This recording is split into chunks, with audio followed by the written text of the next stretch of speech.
Ako ning i-share sa inyo habak kini bitaw ako nabantayan mintras nga mga batan-on pa.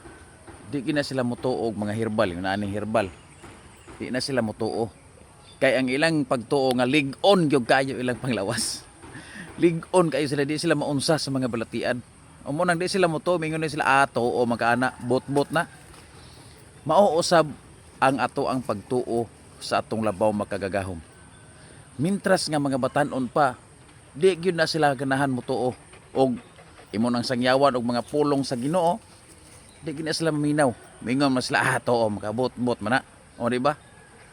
Pero og maidara na, labi na mga tiguang na, hugot na ang ilang pagtuo sa Ginoo. Makakita na sila og kanang bisag unsa nga mga hitabo. Miingon din na sila, Lord Jesus, o di ba? Ginoo ko. O mao na siya. Makakita na sila mga nindot kaayo mo sayaw, nindot kaayo mo kanta ang mga idaran. Miingon din na sila nga gipanalanginan sa Ginoo ang maong tao kay maayo kay mo sayaw, maayo kay mo kanta. Oh. Pero mga batan-on, miingon din ang mga batan-on nga yawaa mo sayaw sa tao uy. Yawaa mo kanta tawhana uy. Oh, yun na siya. Basta mga batan-on pa. Pero atong ibalik din sa mga herbal inani. Mga batan-on pa di ginamuto. Pero mga matiguang na sila. Moingon nila asa man to mga gipang post sa una nga mga herbal. Makaayo daw to. Sama sa udlot sa mangga. Inani oh. Makaayo daw to sa high blood. Makaayo daw to sa anemic. Makaayo daw to sa diabetes. Daghan na to sakit ng matambalan. Muana na yun. Basta mga maidarana. Huh.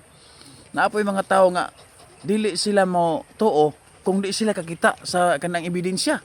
Sama ni mga nag-comment oh. Tanawan gali ni mga nag-comment oh. Oh. Mauni ang mga nag-comment.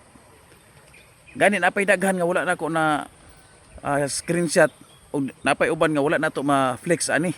Daghan kini sila. Di sila mo tuo og walay ebidensya.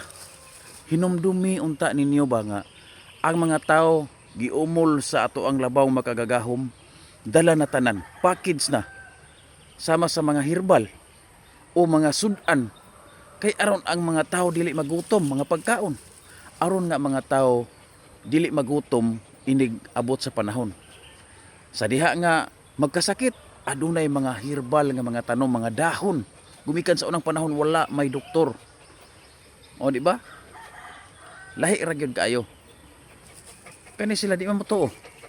Huh? Di sila motuo. Kay wa sila nakita. Ang pangutanon ko ni mga tawhana karon. Daghan making gasangyaw diha bahin sa pulong sa Ginoo. Daghan nagatuo. Kani siguro mga tawhana, wa gid siguro ni sila mo. Di gid siguro na sila motuo og Ginoo kay wa man sila kita Ginoo. Ambot ka og unsa ka ni sila kay mga utukan man po kay ni sila, mga tabang isip man po kay ni sila god kay di man sila motuo og way makita. Oh, ingon dili sila o nga magpapaak daw ko og banakon, mga bitin, unya ra sila motuo, kinahanglan mag-live gyud ko. Kay aron makita nila nga napaakan ko din itambal ko ni nga herbal. Naunsa man hinuon kalakihan ni. Ang akong giingon simba ko og mapaakan kag bitin. Aduna tay pasiunang tambal.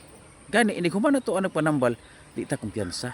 Kay bisag wala na venom, moadto gyapon ta sa mga ospital o health center magpa-inject tag anti-venom. Naunsa man hinuon magpapaak man tag tuyo hinuon. But pasabot kini mga tawhana kay walay pagsalig kundi nila makita wa sila salig sa Ginoo kay wa man sila kakita sa Ginoo. Kamo na libog hukom ani kamong mga followers na to ug mga viewers.